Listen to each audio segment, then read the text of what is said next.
सत्य को खोजने वाले आप सभी साधकों को हमारा प्रणाम।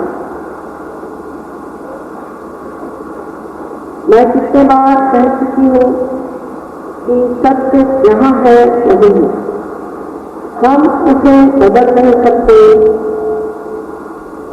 और वही उसकी कल्पना इस मनुष्य चेतना में कर सकते हैं। सत्य की खोज मनुष्य से क्यों शुरू होती है, ये बहुत जरूरी है कि समझ लें। बहुत से देशों में आप जानते हैं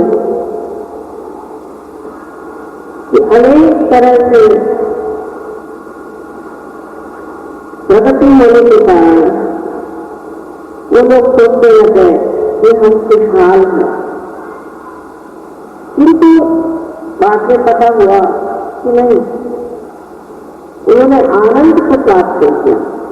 कभी सुखी होते हैं तो कभी दुखी होते हैं, कभी बहुत मजे में आते हैं तो कभी परेशान हैं। और धीरे धीरे ये भावना इतनी बढ़ गई कि लोगों ने सोचा कि जो आज वर्तमान में स्थिति है इसमें हम अपने को सोचते हैं कि हमने बहुत कुछ पा लिया, इसके अलावा और कोई जरूरी होनी चाहिए। क्योंकि जब सब कुछ हमने पा लिया और सब भौतिक चीजें हमें मिल गई तो भी हम क्यों पता नहीं सुखी नहीं।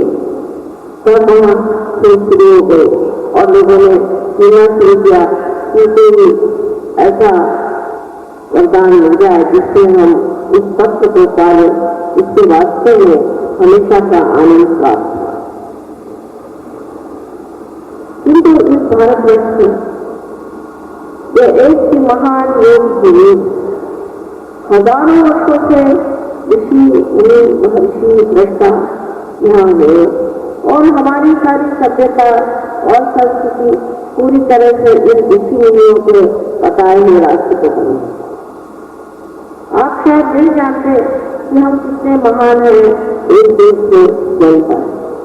आपको हमारी संस्कृति के बारे में कुछ मालूम ही नहीं है, क्योंकि अंग्रेज आ गए, उन्होंने हमको पता नहीं क्या क्या सिखा दिया और हम अपनी संस्कृति को पूरी तरह से की।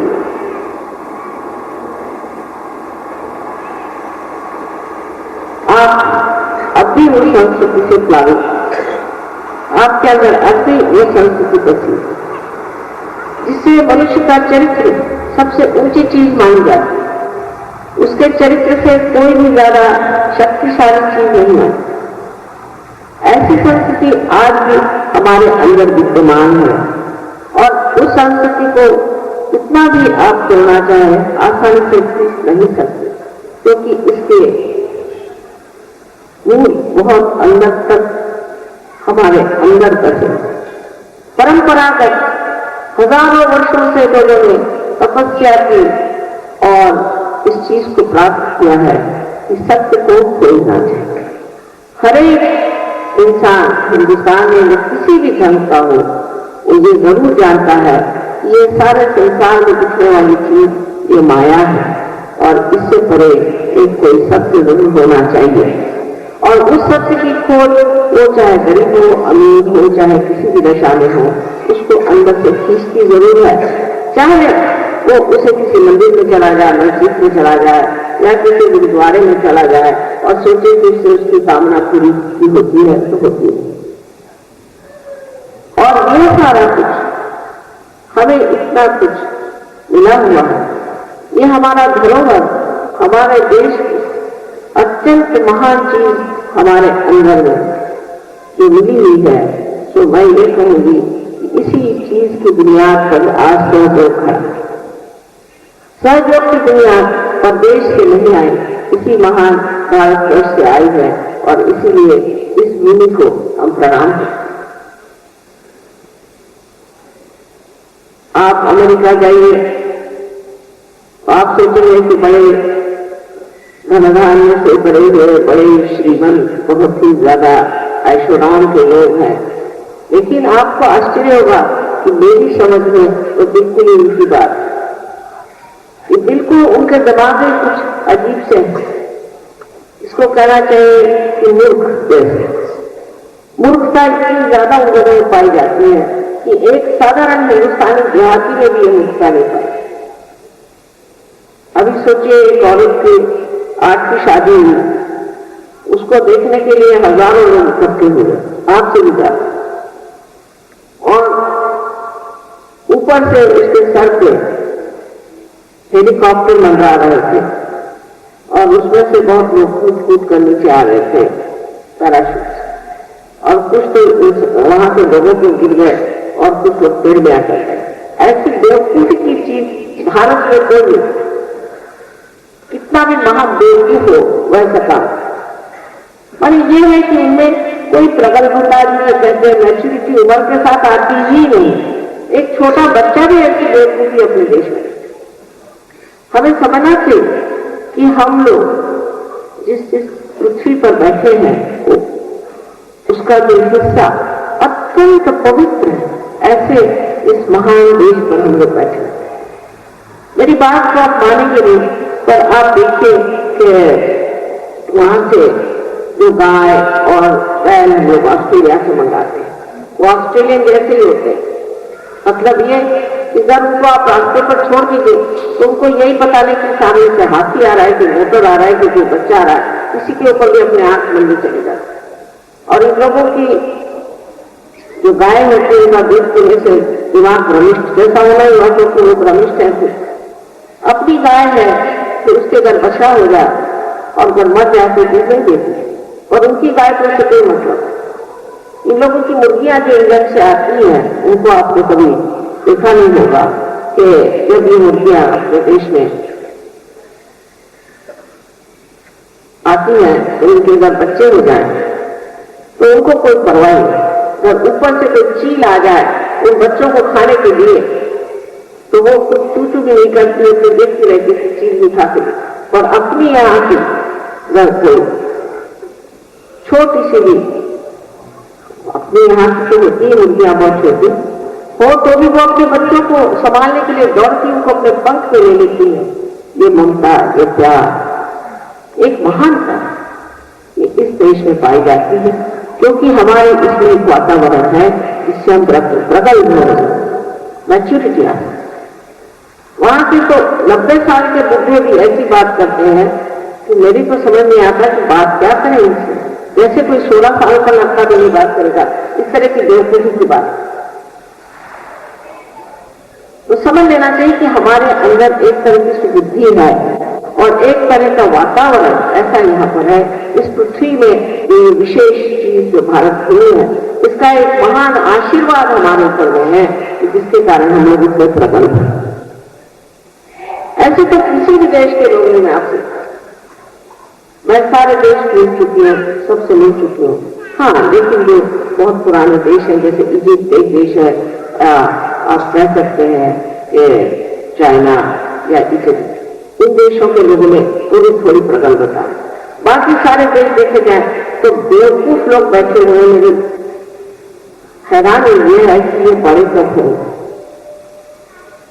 और आप बहुत ज्यादा बड़े हो गए।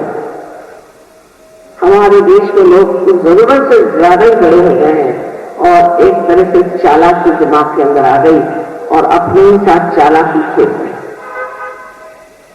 कभी हम मुड़ के भी नहीं देखते कि हमारे इतने बड़े बड़े ऋषि हो गए, उन्होंने क्या बात, उन्होंने उछली बात या बाह्य की बात नहीं कही, उन्होंने अंतरतम की बात की है कि अपने अंदर ही उस परमात्मा को खोजो, अपने अंदर ही वो आत्मा है उसे खोजो, उसको प्राप्त। ईसा मसीह भी परदेश के नहीं, हमें कहना चाहिए कि ईसा में ही पैदा हुआ और उन्होंने जो बात की तो उसका भी क्या हाल हुआ, उसको भी कौन समझ पाता। किसी की भी बात को किसी ने आज तक समझा नहीं और धर्म बना करके और उसके बाह्य में फंस गए। बाह्य का जो धर्म है, इसे हम बाह्यता मानते हैं, उसमें जरूरी है कि खोट आ जाए, क्योंकि वो सच्चाई नहीं है। सच्चाई जो है वो अंदर से आती। जैसा कोई आदमी सच्चा होता है उसको आप भुला नहीं सकते, वो झूठ नहीं बोलेगा, वो आपको तकलीफ नहीं देगा। लेकिन जो आदमी झूठा होता है वो जो सो काम कर सकता। इसी प्रकार बाह्य से धर्म से पतन होने लगा। बाह्य के धर्म में पतन आ गया और हर एक धर्म में पतन आ गया। आप तो जानते हैं कि हिंदू धर्म में भी बहुत पतन है, हिंदू धर्म में बहुत त्रुटियां हैं। लेकिन आप सोचें कि ईसाई धर्म में बिल्कुल त्रुटियां नहीं, तो आप बड़े गलत फहमी में है। मैं आपको बता देना चाहती हूँ कि ये जो वेटिकन है, जो पोप साहब बैठे हुए हैं वहां पर, इन्होंने 90 मिलियन डॉलर के झूठे नोट छपा करके अपने वेटिकन बैंक से बांटे और 13 आदमियों का मर्डर हुआ है पोप साहब आने के बाद में। और अब वहां खबर आ रही है कि पोप साहब ने तो सबको पैसा दिया मर्डर। हमारे यहाँ के जो गुरुघंटाल बनते हैं उनसे भी बढ़ के गुरुघंटाल हैं। उसी प्रकार अपने हिंदू धर्म में भी बहुत सी चीजें ऐसी गलत सलत हो गई कि जिसके लिए बातें शर्म उठाना। और बहुत से यहाँ से साधु लोग बाहर जा करके और बड़ा धर्म का प्रचार करते हैं, उनमें सच्चाई बिल्कुल है, सच्ची बात हर धर्म में कही गई है। इसीलिए सहयोग में हम हर धर्म के तत्व को मानते हैं और उसके बाह्य रूप को नहीं मानते। फिर झगड़ा कैसे होगा, किससे झगड़ा करेंगे? यही बात आज हमें करने की है कि हम उस परिवर्तन में आ जाएं, इसलिए कि हम समझ लें कि सब धर्म का तत्व एक। जो बाह्य से प्रश्न खड़े हुए हैं, जो बाह्य के कारण प्रश्न खड़े हुए हैं, उसका भी इलाज यही है। हिंदू मुसलमानों का झगड़ा अपने आप ही बता। आपको पता है कि सहयोग में अनेक मुसलमान लोग आए और वो डरते हैं किसी से, और जब वो आए तो वो मुसलमानों के तरीके बता रहे कि मुसलमान नहीं है, मुसलमान नहीं है, मुसलमान। इसी प्रकार के हिंदू सहयोग में आ गए, वो बताते हैं कि हिंदू धर्म में ये खराबी है, वो खराबी है, वो है।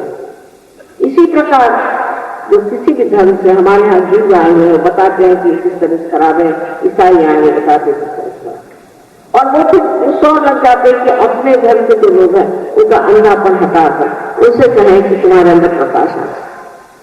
कोई भी धार्मिक अवतार इसलिए नहीं हुआ था कि दुनिया में अंधकार आए, किसी प्रकाश को। लेकिन इसकी सब बात तो भी मैं बार बार कहूंगी कि इसकी बुनियाद ये भारतवर्ष, सबसे बड़ी देश इस भारतवर्ष में। कल आप ही लोग सहयोग फैला सकेंगे और कोई दुनिया का इतना भी बड़ा सहयोगी आपके मुकाबले में आ नहीं सकता। और मुश्किल यह है कि जहां दांत है वहां चले नहीं और चले नहीं सोता। जहां ऐसे बड़े बड़े लोग महान तैयार हो सकते हैं, वहां के लोग बेकार चीजों में अपनी जिंदगी बर्बाद कर। और जहां पर कि अभी सत्य की खोज में उन्होंने नाम भी नहीं सुना, गणपति कौन होता है, उन्होंने जो गणपति का सुना नहीं, वो इससे जोर से दौड़ करके सहयोग में बढ़ रहे हैं। और अपने देश के लोग जो हैं वो सहयोग में आते हैं पर जस्ट बाय द वे जैसे कहते हैं, ऐसे चलते हैं। हालांकि यहाँ का एक इंसान बहुत ऊंचा हो सकता है। तो अजीब सी चीज कि बढ़ते जो बीज है वो पनपते ही नहीं, और जो घास के बीज है वो बड़ होने की कोशिश कर रहे हैं। इस भारतवर्ष में आज 21 साल से मैं मेहनत कर, इस बंबई शहर में 21 साल से मैंने मेहनत की है, और मैं देखती क्या हूं कि लोगों की अपने प्रति दृष्टि ही नहीं, न जाने किस चीज में उलझे हो।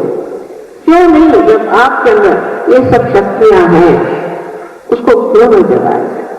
क्यों न उन शक्तियों को हम प्राप्त हो? और फिर देखिए जब आप ये शक्तियां प्राप्त कर लेंगे, सबसे बड़ी तो बात यह है कि परमात्मा का आशीर्वाद आपके साथ। ये सिर्फ कहने की बात नहीं, ये प्रत्यक्ष है।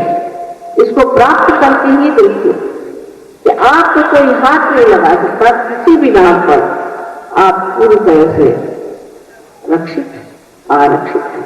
आपके ऊपर परमात्मा का है। आजकल के जमाने में परमात्मा की बात ही करना मुश्किल है, क्योंकि साइंटिस्ट लोग सोचते हैं कि हम पता नहीं क्या है। लेकिन जब रियल कोई, इसको कहना चाहिए साइंटिस्ट है, असलियत में अगर कोई साइंटिस्ट है तो उसको चाहिए कि पहले परमात्मा की खोज कर, उसके खोजने के बाद उसको कहना चाहिए कि परमात्मा है या नहीं। बस उन्हीं बकवास शुरू कर दी किसी ने भी कि परमात्मा नहीं है। तो क्या परमात्मा नहीं है? ये सारी सृष्टि का एक चलती है। ये फूल देख के एक बीज से निकल आते, ये अपनी आंख को देखो एक बड़ा सा कैमरा जैसे। पर परमात्मा के नाम पे कमाने वाले और जाने वाले बहुत होने की वजह से आप परमात्मा को न भूलें। परमात्मा है और विशेषकर आपके देखकर उसकी अनेक तरह की मेहरबानियां और दृष्टि। पर मनुष्य परमात्मा को भी भूल गया। लोग मुझसे पूछते हैं कि हिंदुस्तान में इतने लोग धर्म की बात करते हैं और उसने इतने अधर्मी थे। उसका कारण यह है कि धर्म को जाना ही है। जब तक आप धर्म को प्राप्त नहीं करेंगे तो आप कभी भी धार्मिक हो ही नहीं। और धर्म को प्राप्त करने का मतलब है कि अपने अंदर की जो शक्तियां हैं उसे जागरूक। हमारे अंदर 10 धर्म है। वो 10 धर्म हमारे यहाँ चित्र में आपने लिखा होगा जिसे कि वॉइस कहते हैं। उसमें माने कि पेड़ के हिस्से में धर्म है और ये धर्म 10 धर्म हमारे अंदर जब तक जागरूक नहीं होते, हम कोई सा भी धर्म करें हम धार्मिक नहीं, ये झूठ। जब तक हम इस धर्म को प्राप्त करते और उसके प्रकाश में नहीं करते हम धार्मिक हो नहीं सकते। बड़े बड़े धार्मिक लोगों को अधार्मिक काम करते आपने सुना हो, वो सिर्फ बाह्य में धार्मिक, असलियत धर्म अंदर है, संन्यास भाव भी अंदर है। आप जानते हैं राजा जनक की बात कि जो राजा थे और राजा जैसे रहते थे लेकिन उनको विदेही नहीं कहा जाता था। उसका कारण ये संन्यास भाव भी है। आजकल के जो कुछ अपने को बुद्धिमान समझने वाले इंटेलेक्चुअल्स हैं उनकी तो अकल वाकई मारी गई है, क्योंकि दिमाग इनका उल्टा फिर गया और एक बार तय कर लिया कि परमात्मा नहीं तो चाहे जो कहते रहो, जो बकते रहो, जो बोलते रहो। और वो ये सोचते भी नहीं कि उनकी जिम्मेदारी क्या है, क्योंकि लोग उनकी बात सुनते हैं, सोचते हैं बुद्धिमान लोग, इससे तो निर्बुद्ध अच्छे जो भी सोचते हैं। हो सकता है परमात्मा होगा, परमात्मा से भय करना चाहिए। ऐसी कोई जरूर चीज हो सकती है और जिनका विश्वास है कि परमात्मा है, किसी विश्वास को भी जब कोई जरूरत से ज्यादा कर दे तो वो भी एक तरह से परमात्मा से दूर हो जाता है। क्योंकि जो विश्वास आता है उस विश्वास को श्रद्धा में बदलना होगा और वो श्रद्धा सिर्फ आपके अंदर जगी हुई इस दीप से ही आप जान सकते हैं कि परमेश्वर। आज वो परिवर्तन का समय है। हम पढ़ते हैं अखबारों में रोज तो समझ में नहीं आता कि अपने भारतवर्ष में क्या हो। कहीं कुछ मारकाट हो रही है, गरीबी आ गई है, लोगों की दुर्दशा हो रही है और उनमें बिल्कुल आशंका फैल गई है। तो कहीं है खाने को नहीं मिल रहा है, तो कहीं है तो लोग झूठी बातें कर रहे हैं, दुनिया भर की बातें पढ़ रहे हैं। सबसे बड़ी चीज तो भ्रष्टाचार, वो भी सब जगह दिखाई। ये सारी परेशानियां आ गई। ये कलयुग की दिशा है, घोर कलयुग। लेकिन कहा गया कि घोर कलयुग में ही मनुष्य परमात्मा को खोजो। क्या करें? जब तक कलयुग नहीं आएगा मनुष्य खोजेगा ही। और इसीलिए आज देखिए हजारों लोग हर जगह में जाते, हजारों लोग आते हैं खोज में। पहले तो ऐसे कभी नहीं हुआ, न श्री राम के जमाने में, न श्री कृष्ण के जमाने में और नहीं ईसा या मोहम्मद के जमाने में ऐसा नहीं हुआ कि हजारों लोग आकर के उनकी बात सुने।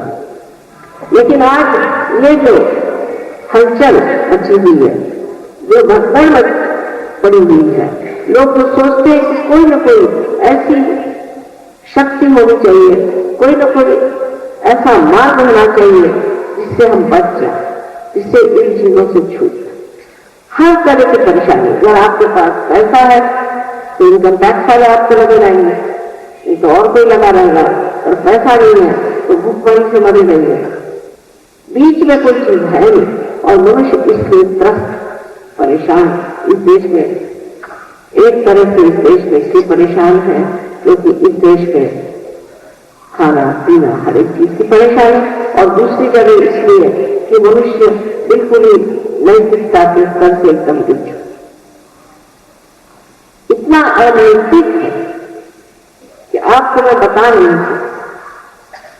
जिनसे अनैतिक है, तो जिनके पास बहुत ज्यादा पैसा है और ये देश समृद्ध है, वो तो अनैतिकता में मर रहे हैं और हम लोग गरीबी में मर रहे हैं। इसका तो कोई न कोई परमात्मा को विचार आता ही है।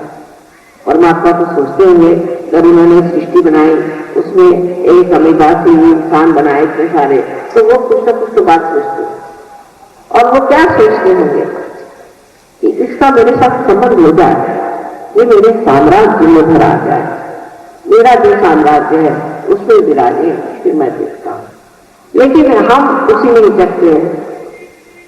हम लोग उसी को नहीं सोचते कि हमारा स्थान कहाँ है और हमें कहाँ जाकर बैठना है और किसे प्राप्त। और ये सब आप ही के अंदर शक्ति है। ये कुंडलिनी की शक्ति आप ही के अंदर है और उसका जागरण भी आप ही के अंदर होता है और ये चक्र भी आप ही के अंदर है। जिन चक्रों के कारण आपके सारे ही प्रश्न खड़े हो गए, वो चक्र ही जब ठीक हो जाए तो आपके तो सारे प्रश्न टूटे ही जाएंगे। और संसार के भी जितने प्रश्न हैं वो सारे मनुष्य ही के तो कारण हुए हैं, और अगर मनुष्य ही बदल जाएगा तो ये संसार के प्रश्न भी छूट जाएंगे और इस तरह से राम राज्य आएगा। सोचने की बात यह है कि हम अपने बारे में क्या सोचते हैं, हम अपने को क्या समझते हैं। पहले तो ये जान लीजिए कि इस योग भूमि में आप पैदा हो, इसलिए आपका बड़ा मान है। ये बात सही है क्योंकि 55 देशों में हमारा सहयोग फैलता है और वहां से फैला हुआ लोग वहां से आते हैं, और जब आते हैं तो इस मुंबई में जब उतरते हैं, आपको पता है एयरपोर्ट पे चूमते हैं इस जमीन और सोचते हैं इतनी पवित्र भूमि है।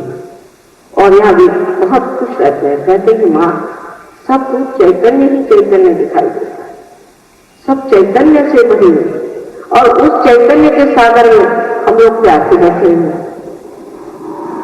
क्यों नहीं हम सहयोग को प्राप्त करें और उसके अंदर स्थित हो। और ये सहयोग लोग बहुत से ऐसे भी कहते हैं कि तो बड़ा धीरे चलेगा, इसमें 2-4 होंगे, ऐसा होगा वैसा होगा, कोई ना कोई ऐसी चीज करनी चाहिए जो बहुत जोर होता है। लेकिन आपको पता है कि आपके जगह आपसे दुगने भी लोग हो जाए तो भी पार हो सकते, आपके 4 गुने हो जाए तो भी हो सकते हैं। रशिया जैसी जगह जहाँ पर स्टेडियम में सहयोग के प्रयोग हुए और एक स्टेडियम में कभी भी 16,000 से कम लोग नहीं है, 16,000 या 18,000, और वहां पर सबके सब पास परियाती में एक परियाती नाम का वहां गांव है, उसमें 22,000 से लोग 22,000 एक छोटे से गांव में रशिया में बैठे हैं। तो क्या इससे बढ़ के कोई ऐसा ऑर्गेनाइजेशन है या कोई ऐसी संस्था है इतने जोर में फैल सकती है? पर उसके लिए साधक चाहिए, उसके लिए मांगने वाले चाहिए। नम्रता पूर्वक जो सहयोग में आना चाहता है उसको सब कुछ प्राप्त हो सकता है। और यहाँ ऐसे अनेक लोग हैं जो आपको बता सकते हैं अपने करिश्मे जो उन्होंने प्राप्त किया, और वो कहते कि हमें समझ नहीं आता कि हम ही एक सर्वसाधारण इंसान होते हुए भी इतने शक्ति को कैसे प्राप्त। आप सारे शक्ति का संचय, आपके अंदर सारी शक्ति बसी हुई और दूसरे इस देश का आशीर्वाद आपके अंदर। लेकिन आज आप भूल गए, उस चीज को आप भूल गए कि आप क्या हैं और आपके अंदर कौन सी चीज प्राप्त हो सकती। ये जरूर बात है जैसे कि एक लता ने कहा कि मैं योग का निरूपण करता हूँ, ठीक बात है क्योंकि वो काम मेरा, किंतु योग स्थिति का वर्णन अपने देश में अनादिकाल से हुआ। मार्कंडेय ने 14,000 वर्ष पर किया था और उसके बाद आदि शंकराचार्य ने किया। किसने नहीं किया योग का वर्णन? आप तो जानते ही हैं कि ज्ञानेश्वर जी ने 12वीं शताब्दी में साफ तरीके से विद्या उनके 6ठी अध्याय पर कर्मकांडी लोग और जो अपने को धर्म मार्ग समझते हैं उन लोगों ने इस चीज को काटा और उसकी वजह से ये महान चीज जो आप सारे संसार को दे सकते हैं ये भूलते रह गए। सारा संसार आपके पैर पे आता है, लेकिन आप उठिए तो पहले जागिए तो पहले और उसे प्राप्त उस गहराई में करना, उस ऊंचाई को प्राप्त करना चाहिए जिसके बारे में कहा गया आप कर सकते। अनेक बार मैंने कहा इस महाराष्ट्र में जिसका नाम महाराष्ट्र किसने रखा, ये भी सोचने की बात है। ये महाराष्ट्र है।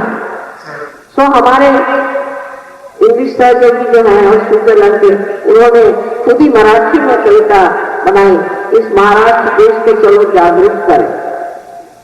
बड़ी शर्म की बात इंग्लिश सर्जन और शिक्षक कहते हैं कि चलो इस महाराष्ट्र देश को जागरूक करने की जरूरत है, क्योंकि वो जानते हैं कि आपको कितनी शक्ति है। साधु संतों ने अपना खून गिराया। ये ऐसा महाराष्ट्र, इस महाराष्ट्र के बड़े महान लोग होने चाहिए। आप अपने को सामान्य में समझते हैं, लेकिन आप असामान्य, सामान्य में आप असामान्य लोग हैं। आप जानते नहीं कि संस्कृति कितनी आपके रोम रोम में भरी है, किस तरह से नैतिकता आपके अंदर बैठी है। लेकिन जो आज इतनी निराशा लगती है वो इसी बात की कि अभी लोग अपने को समझे नहीं, अपनी शक्ति को पहचाने, अपने अंदर के महानता को और गौरव को जाने। आप ही के अंदर से बड़े बड़े लोग निर्माण हो सकते, लेकिन ऐसी व्यवस्था कभी भी नहीं थी जो आज है। ये भी समझ लेना चाहिए कि ऐसी व्यवस्था कभी नहीं थी कि हर आदमी उच्च स्तर पर चला जाए। और जब आप इस उच्च स्तर पे आ जाएंगे तो दुनिया की कोई ताकत आपको बदल नहीं। अभी आप देखिए यहाँ लोग हैं दलबद्ध लोग कितने सारे दिखे जाते हैं, अभी दल में रहे फिर दल में चले, क्योंकि उनके अंदर कोई प्रतिष्ठा ही नहीं है। उनके अंदर वो चीज अंदर में प्रतिष्ठित नहीं है जिसे वो मानते थे। वो चीज उनके अंदर एकांतता जिसे कहते नहीं प्राप्त, वो बाहर नहीं थी, वो किसी वजह से रही है, नीचे रह गए। लेकिन सर जो कहता सर में आप बन जाते हैं, बन जाते हैं, उसमें फिर डाला आदमी होने का सवाल ही नहीं उठता, क्योंकि जिसको प्राप्त किया उसमें आनंद ही आनंद, प्रेम ही प्रेम, उसमें सुख ही सुख। सब तरह के प्रश्न सब इस तरह से खर्च करेगा। उस पर भी ऐसे लोग आएंगे कि जो माने तैयार है बकरी की चिंता, हम नहीं मानते, ये सब झूठ है। ऐसे बकरी की चिंता बहुत लोग हैं और वो कहते हैं कि हम नहीं मानते। लेकिन नहीं मानते का मतलब क्या है? मतलब यह है कि आप युद्ध किए हुए हैं, आपको भी अपनी शक्तियां प्राप्त कर लेना चाहिए। समझदारी की बात नहीं है कि आपकी खुद की बात। आज इन्होंने कहा था कि आप प्रास्ताविक कुछ करिए, कभी तो प्रास्ताविक में क्या करना है यही समझ नहीं आता। आज कहां से कहां से जो बढ़ रहा है, और इस महाराष्ट्र में इतनी स्थिति खराब है, यह समझ करके आप सोचिए कि क्यों दिल्ली में, दिल्ली जैसी जगह जिसको कि मैं कहती थी कि इसमें कोई होने नहीं वाली बात, दिल्ली में जब हजारों लोग इसको सहयोग के आ गए और युद्ध में इतना बढ़ गया, मद्रास में, बंगलुरु में, तब आप लोगों ने यहाँ महाराष्ट्र में, जहाँ की बचपन से हमने संतों के वचन सुने और जहाँ पर हमेशा ही परमेश्वर की महत्व लाई गई, उस देश में क्या होना चाहिए? उस देश में अगर हमने परमात्मा को प्राप्त नहीं किया तो हमने कुछ भी नहीं पाए। सबसे बड़ी चीज है परमात्मा की शक्ति को अपना, उनकी शक्ति के बगैर क्या कार्य हो सकता है? लेकिन वास्तव में परमात्मा है या नहीं, ये भी विश्वास बहुत कम है। अब मैं कहती हूँ आपके अंदर की मजबूत है, समझ लीजिए, तो बजाय इसके कि मुझसे लड़ाई करने के आप देखते हैं या नहीं, उसको प्राप्त करें। बजाय इसके कि आप कहेंगे तो ऐसी बातें हैं, इससे कोई होता ही ऐसी कहां से मजबूरी हो सकती है, ऐसा वैसा, इससे कोई फायदा। जब कोई चीज है उसे आप देखें, प्राप्त करें, उसमें बढ़ें और उसका आनंद उठाएं, उसका सुख उठाएं। अब दिल्ली में 3 डॉक्टर को इंडिविड गया सर्जन, इन्होंने बड़ी टिकट से ऐसी बीमारियां उस पर काम किया, मेहनत की, उस पर अनुसंधान किया, रिसर्च किया और उससे उनको एमडी की पदवी दी, तो भी कहेंगे कि हमें विश्वास नहीं। तुम्हें गलत चीजों पे जल्दी विश्वास हो जाता है और सही चीजों पे और क्यों नहीं विश्वास होता? क्योंकि आपका अपने ऊपर विश्वास नहीं है। ये मुख्य बात, जिसको अपने ऊपर विश्वास होगा तो जरूर सही चीजों की तरफ जाएगा, क्योंकि जो स्वयं अंदर बैठा हुआ स्व है वो आपको दिखाएगा चीज कौन सी सही है और कौन सी नहीं। इसको पड़तालने की बात है और समझने की बात है। दूसरी बात यह है कि सहयोग में कोई आपसे पैसा नहीं मांगे, पैसा आप दे ही नहीं सकते, अमूल्य चीज है। और जब आपकी अपनी चीज है उसमें पैसा क्या दीजिएगा? जबकि आपका अपना धन है, उसमें कौन पैसा देगा? और ऐसी अमूल्य चीज का कौन देगा? आज आप इंसान बन गए अमीबा से, आपने कितना पैसा दिया? एक फूल जो आज इस पृथ्वी तक से निकली, इस पृथ्वी को हमने कितना पैसा दिया? पैसे की जरूरत कब पड़ती है? कभी मुझे हॉल लेना है, चीज है, इसके लिए पैसा देना, लेकिन आपके उत्थान के लिए आपको पैसा नहीं। फिर जो आदर्श है वो आपके शरीर के अभिन्न भाग बन जाता, अभिन्न, उसको कोई हटा नहीं सकता। आदर्श आपके अंदर भूल जाता है, उन आदर्शों से आप हट नहीं हैं। कुछ भी कोशिश करें वो ऐसा लगता है कि वो और आपके प्राण एक हो। आदर्शों की सिर्फ बातें करने से आदर्श गिर जाए। मैं जानती हूँ, मैं गांधी जी के साथ थी, गांधी जी स्वयं एक रियलाइज वो भी एक योगी, उसके साथ में रहती थी और देखती थी कि कांग्रेस वाले सब आते थे वहां पर, और गांधी जी बहुत ज्यादा उनमें था कि डिसिप्लिन बहुत ज्यादा होना चाहिए, सवेरे 4 बजे सबको उठाते थे और फिर दौड़ाते थे। तो मैं इसे कहती थी कि आप सबको क्यों दौड़ाते हैं? कल फिर कैसे जाते, मैंने मेरी बात हो रहा पर और लोगों को आप क्यों दौड़ाते हैं बेकार में, क्यों उनको ये करते हैं? पहले कभी ज्यादा डिसिप्लिन की जरूरत, उस वक्त अगर वो सहयोग कर देते तो बड़ा अच्छा। वो सारी डिसिप्लिन जो है एक जनरेशन में खत्म। उसके बाद जो दूसरे लोग आए वो देखती हूँ मैं कहूँगा कोई डिसिप्लिन ही नहीं। ये कांग्रेस वालों की बात नहीं है, ये सारे देश की बात, क्योंकि असलियत में जब तक चीज अंदर से नहीं आएगी वो ढह जाएगी, वो टिकने वाली। बाहर की जितनी भी चीज है वो गिर जाए। ये अंदर से आने की चीज है और अंदर से प्राप्त होने की चीज है। अगर वो अंदर है ही उसे क्यों नहीं हम लोग जागरूक करें और प्राप्त करें। अब कैसे प्रश्न करें कि क्या नहीं हो सकता, जिससे हमारी तंदुरुस्ती ठीक हो जाती, जिससे हमारी मानसिक स्थिति हो जाएगी, इससे हमारी भौतिक स्थिति भी ठीक हो जाएगी और इसके अलावा हमारी आत्मिक स्थिति ठीक हो जाएगी कि हमेशा हम आरक्षित हो। कोई न कोई ऐसे ऐसे चमत्कार होंगे कि आपको लगेगा कि अरे ये तो चीज सामने से भी जा रही, ऐसी घटित होगा, ऐसी बन पड़ना। ये चीज से हम समझ नहीं पा रहे हैं। अत्यंत सरल और सहज मैंने आपके साथ पैदा हुई। ये आपका जन्मसिद्ध अधिकार है कि आपको साक्षात्कार को प्राप्त, ये आपका जन्मसिद्ध अधिकार। और आज इसी युग में आप पैदा हुए। आप क्या सोचते हैं कि इस युग में आप नहीं पैदा हो गए और किसी जमाने होते इस समय में क्यों पैदा हो गए? विशेष क्योंकि ये चीज इसी युग में होने वाली थी। मैंने कभी कि आख्यान में है कि एक बार नल को कभी से बहुत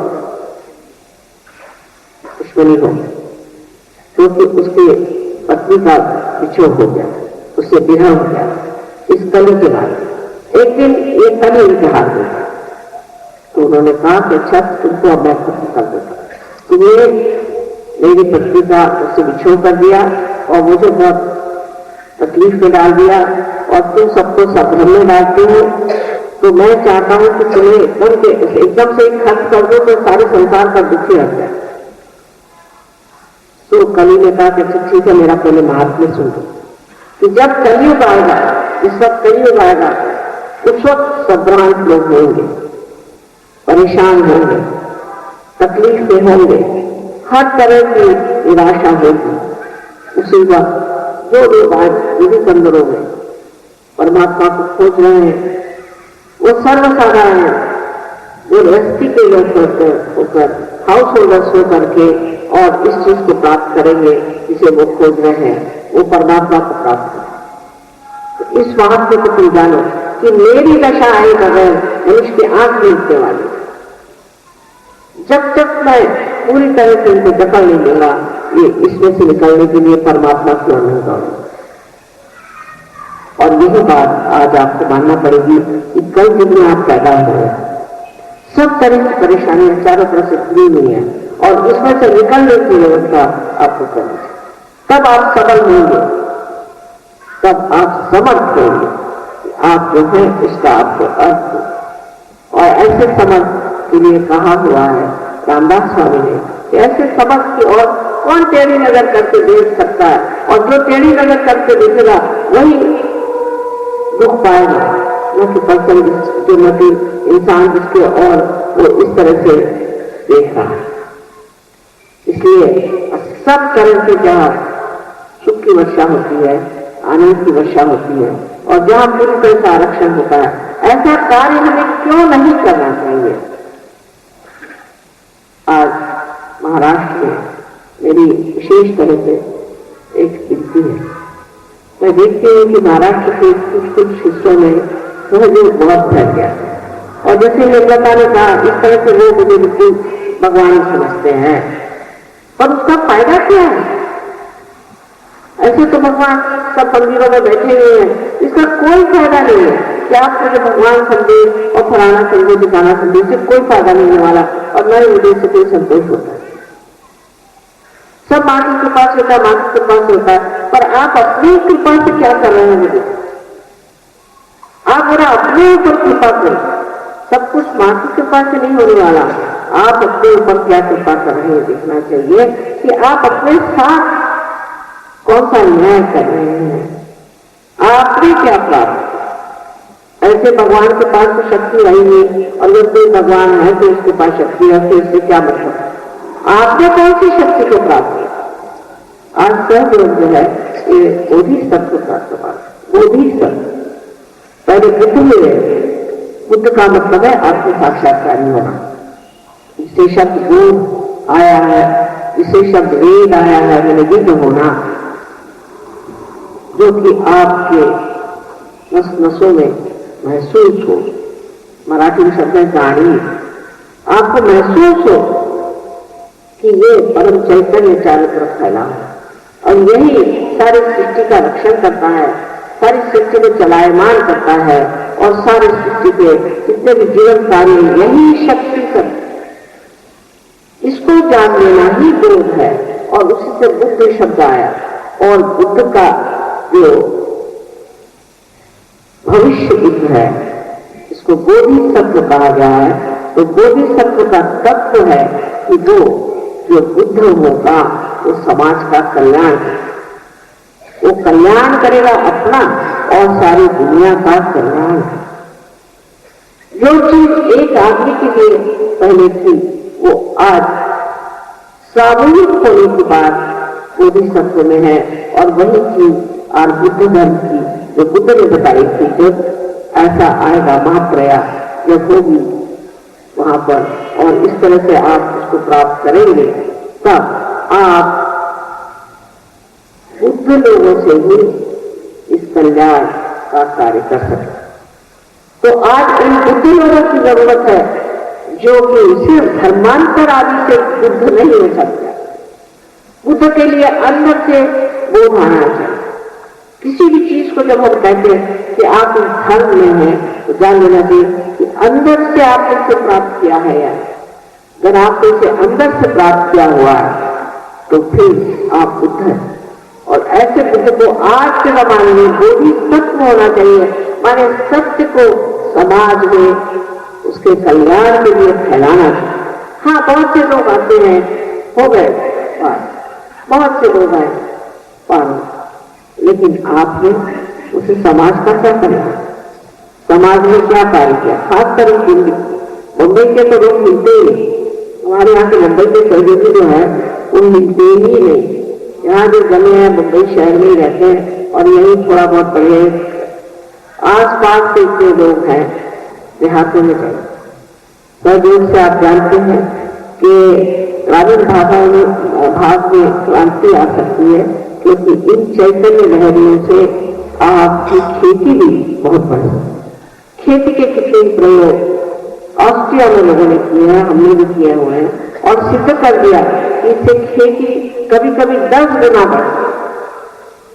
पर वो खेती बढ़ाना ही हमारा कार्य नहीं, किंतु बढ़ सकता जब सहयोगी हो जाए।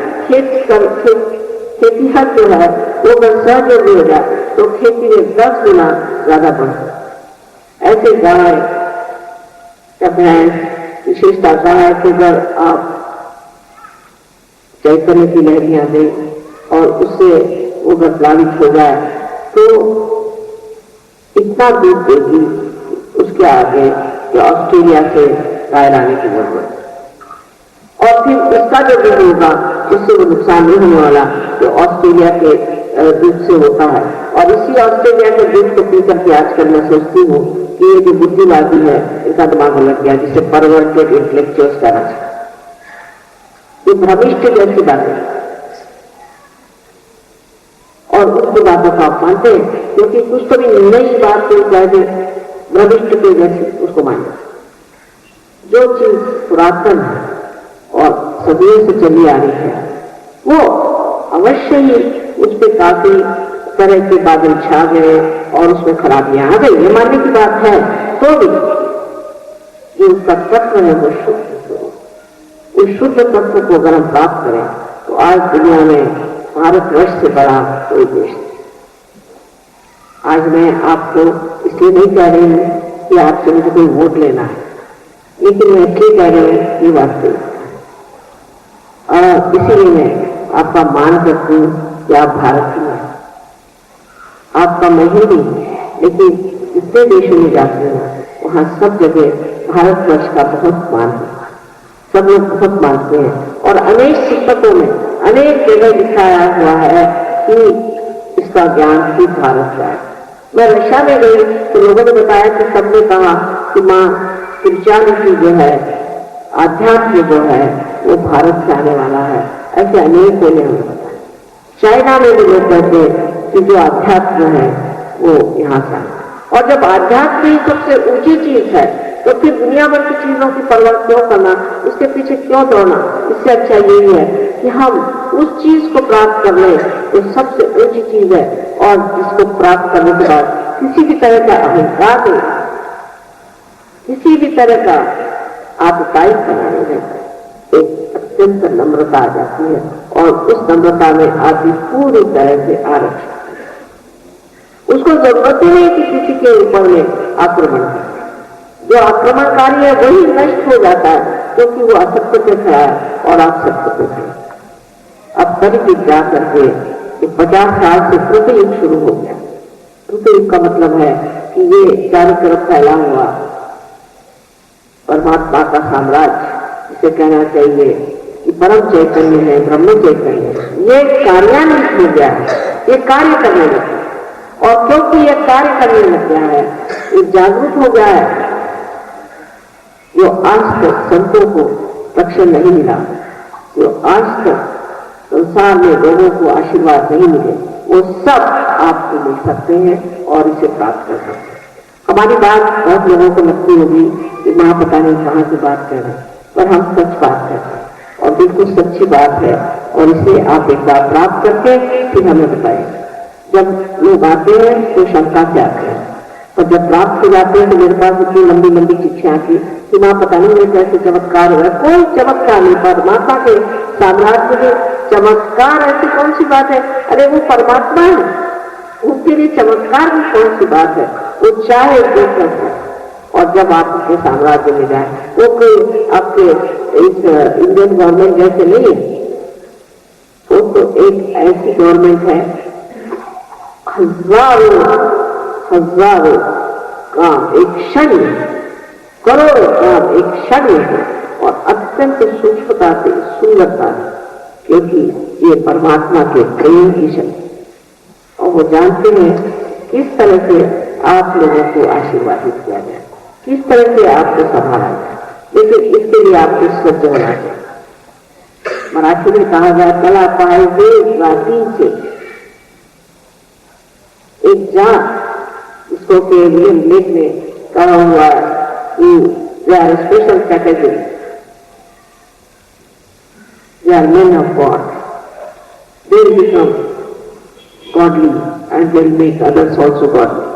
विलियम ब्लेक ने 100 साल पहले इंग्लैंड में कहा है, सारा डिस्क्रिप्शन किया हुआ है, सारा कुछ वर्णित किया हुआ है सोजो के बारे में। इन लोगों ने सबको बताया और जो कहा हुआ है उसका प्रत्यक्ष आप देखिए, और प्रत्यक्ष जो मैंने कहा उसका भी आपको प्रत्यक्ष लेना है। और पहले अपने अंदर ये समझ लेना चाहिए कि आप इसको प्राप्त कर सकते, बिल्कुल सब लोग इसे प्राप्त कर सकते। फिर एक बीज में अंकुरित होने के बाद जरूरी इच्छा होनी चाहिए कि वृक्ष हो जाए, उसी प्रकार आप में भी ये इच्छा होनी चाहिए, और इस इच्छा के साथ, इस शुद्ध इच्छा के साथ में, और इस शुद्ध इच्छा के साथ में ही आप इसे प्राप्त करें। कुंडलिनी क्या है, चक्र क्या है, उसमें क्या क्या होता है, ये सब आप जान सकते। तो पहले ये विश्वास अपने अंदर रखिए कि हम इसे प्राप्त कर सकते हैं, और हम एक एक इंसान बड़ा बड़ा वृक्ष हो सकता है। फिर उसमें आप कोई सी भी जाति के हो, धर्म के हो, किसी भी रेस के हो, या स्त्री हो या पुरुष हो, बच्चे हो, बड़े हो, छोटे हो, कोई भी चीज हो, सबको जन्म सिद्ध अधिकार है इसे प्राप्त करें। और एक स्वतंत्रता हो गई, और स्व का तंत्र आपको जाना है, और स्व आपकी आत्मा, उसका आपको तंत्र जाना है, उसको उसकी आपको गतिविधियां समझनी चाहिए, इस तरह से काम करता है, इस तरह से वो अपने अंदर से बह करके और सारी दुनिया का कल्याण। तो आज के भाषण में मैं ये कहना चाहती हूँ कि पूर्ण विश्वास के साथ आप इस प्रोजेक्ट में आए, अपने प्रति विश्वास रखें। अभी हम लोग फिर से इसका प्रयोग करेंगे, लेकिन पहले अपने प्रति पूर्ण विश्वास।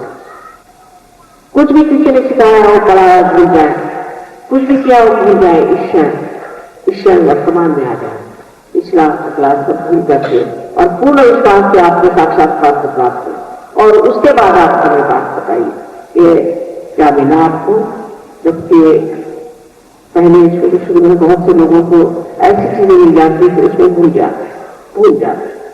जैसे कि एक साहब है, उनको एकदम से बहुत बड़ी नौकरी हो, सोचो छोड़, उसके बाद क्या है, कैंसर। मैंने कहा भाई तो करते क्या?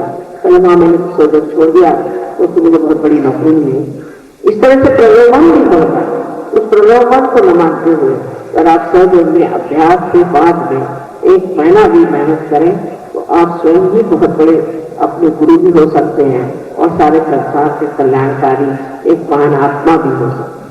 ये समय है, विशेष समय, वातावरण है, इसको कहना चाहिए कि बाहर आई हुई है। और मैं इसको ब्लॉसम टाइम कहती हूँ। इस वक्त हजारों फूल खिल सकते हैं और हजार फूलों से फल हो सकते हैं। ऐसे एक महान समय में आप पैदा हुए, अपने प्रति निराशा में इसको आप प्राप्त करें। ऐसे आपको एक माँ की विनती।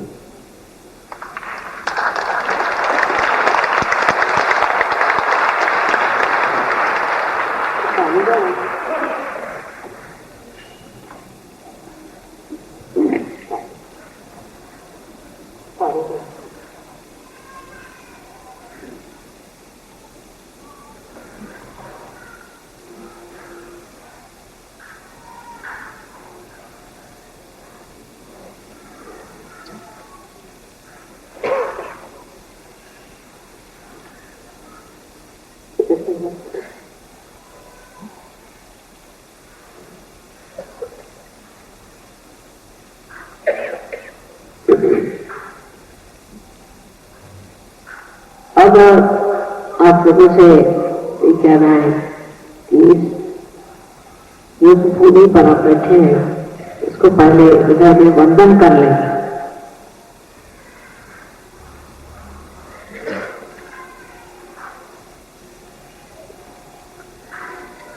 में आपको बता देंगे कि अपने अपने चक्रों को किस तरह से आप स्वयं ही प्लानिंग कर सकते हैं और अपनी कुंडली में आप स्वयं ही किस तरह से जगा सकते हैं। शुरू में इस वक्त हम आपको दिखाएं, उसके बाद आपको जरूरत नहीं है, उसके बाद आपको हमारे सेंटर्स पे आने जरूरत है। और होता क्या है कि लोग अपने बहुत बड़ा आदमी समझ के सेंटर पे नहीं आते, क्योंकि हम पैसा ऐसा नहीं लेते तो हमारे पास बहुत आलिशान सेंटर्स नहीं है। लेकिन अगर आप सेंटर्स पे नहीं जाइएगा तो सामूहिकता के बगैर आपको कोई लाभ नहीं हो सकता। देखिए, पहले जब कोई भी लोग योग करते थे तो उनकी सफाई होती थी, उनको अपने सर से बल खड़ा होना पड़ता था, पता नहीं क्या क्या चीजें करनी पड़ती। उसके बाद बड़ी मेहनत के बाद करीब हिमालय पे जाइए, फिर वहां ठंड में बैठिए, फिर गर्मी में बैठिए, इस तरह से सारी उनकी सफाई की व्यवस्था होती थी। अगर वो पड़ी तो आप घबरा जाइए। लेकिन सहयोग में इसकी व्यवस्था है, ये सब करने की जरूरत। बस एक बात यह है कि आपको सामूहिकता में आना है। आप बहुत बड़े आदमी हैं, कोई बात नहीं, उसी वक्त सब लोग एक स्तर पे आ जाए, अपना अहंकार ठीक है, सबके साथ एक है। जहां पर भी सेंटर होता है वहां पर आपको सवाल, और वहां आकर के और आप लोग सबके साथ बैठिए और इसमें आप सामूहिकता में आपको आश्चर्य होगा कि आपको जो भी दोष है, आपके अंदर जो भी खराबियां हैं, एकदम साफ हो जाए। अपने आप ही सामूहिकता ऐसी चीज है कि वो सारी चीज को एकदम से आपके अंदर की जो भी ऐसी चीजें हैं जो गलत है, जो बाधाएं हैं, जो आपके आध्यात्म में रुकावट डालती है, उसको पूरी तरह से शोषित कर, पूरी तरह से उसको खींच ले, और वो ऐसे खींच लेंगे कि आपको समझ में नहीं आएगा। और उसके बाद बाहर आपका कैसे बैठे तो पता नहीं कैसे होगा। ये सामूहिकता की बड़ी अच्छी व्यवस्था है, इसमें आपको बिल्कुल सरल सरल इंसान बच सकते और जाना चाहिए। चाहे आप छोटे आदमी हो, चाहे आप बड़े आदमी हो, चाहे आप बड़े कोई लीडर हो, चाहे आप कोई प्राइम मिनिस्टर हो, परमात्मा के सामने सब एक। ये सब काम धाम छोड़ करके और आप बिल्कुल सर्वसाधारण तरीके से आप वहां आए। अब हमने ऐसे लोग देखे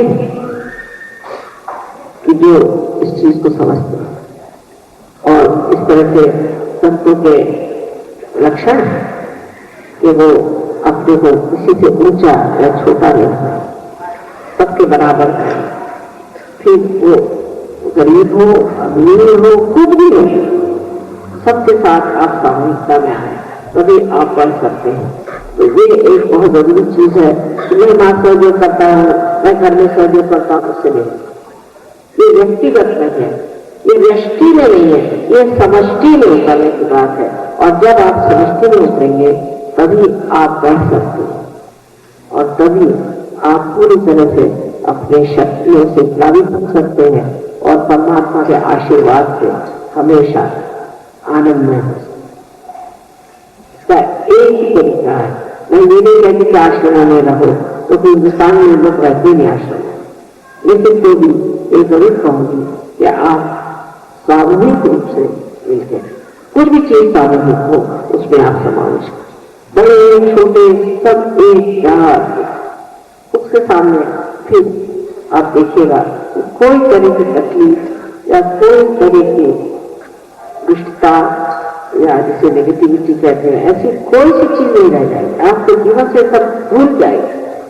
जैसे कि सामूहिकता की गंगा बह रही है और उसमें आप नहा करके पूर्णतया स्नान हो जाए। ये आपसे फिर से कहना है, इसके बाद पार होने के बाद संतोष में मत आना। इसके बाद ये जानना है कि सामूहिक में जाकर पूरी शक्तियों पे आपका अधिकार होना चाहिए। पूरी तरह से आपको जानना चाहिए कि शक्तियां कहाँ से आ रही हैं, कैसे आ रही हैं, कौन से मेरे चक्र पकड़े हैं, कौन से दूसरे चक्र पकड़े हैं और किस तरह से मुझे इसे ठीक करना है और कैसे मैं दूसरों को ठीक कर सकूं। इधर आज के लोग जो आप बैठे हुए हैं वो महाराष्ट्र से पक्का ही कर जाएगा, इतने काफी, उससे ज्यादा की जरूरत नहीं। इतने ही अगर खड़े सच हो जाए ये महाराष्ट्र कर गया, इसमें कोई शंका ही।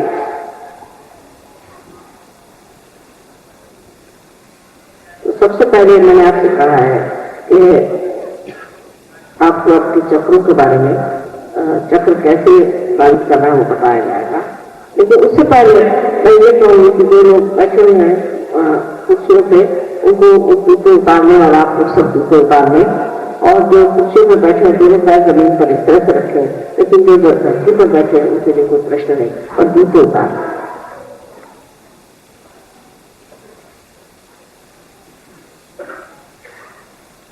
उसके बाद है कि जिस वक्त मैं आपसे आंख बंद करनी होगी तब आप चश्मा भी उतार सकते हैं, क्योंकि अगले सबसे पहले वो आपको दिखाएंगे कि किस तरह से अपने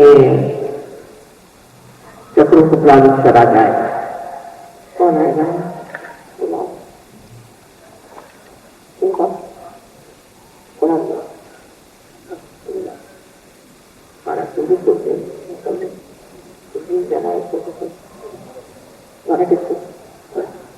ऐसे बनाते कि थोडं मराठीत बोला। और राष्ट्रभाषा आपण आता शिकून घ्यावी। तिथे पुष्कळ शिल्लक असेल त्याला मुळीच मराठी येते, त्यांनी मराठी शिकलेली बरी, कारण या देशात इथे महाराष्ट्रात राहतात तर मराठी शिकलीच पाहिजे। पण किती केलं तरी मराठी भाषा काही सोपी नाही बरं का, कोणी शिकू नाही शकत। लगेच कळेल तुम्हाला कोण मराठी कोण नाही। मराठी भाषा सगळ्यांना शिका म्हणणं म्हणजे फारच कठीण काम, एक वेळा सोयीची पण मराठी, आणि प्रत्येकाला पर्याय आहे मराठी भाषेत, तुम्हाला माहितीच आहे। जे बोलायचं ते बोलत आहे, त्याच्यासाठी ते पुस्तक बोलतो आपण, आणि ज्याला माहिती आहे मराठी भाषा आणि ज्याला सराव आहे तो समजू शकतो, नाही तर समजू शकत नाही। तेव्हा प्रत्येकाला मराठी येईल असं म्हणणं म्हणजे फार कठीण आहे। आमचे फॉरेनर्स शिकतायत म्हणा मराठी, पण ते जमणार नाही, त्या सांगितलं मराठीचं तुम्ही नाक सोडा तो इंग्लिश शिका, ते सोपं आहे। तरी भाषा प्रगल्भ तर आहे, कुठाच नाही। महाराष्ट्रीय भाषा जेव्हा आधुनिक देशाची अशा त्याच्या भाषा आल्या त्यावेळेची भाषा ती तशीच चालू आहे।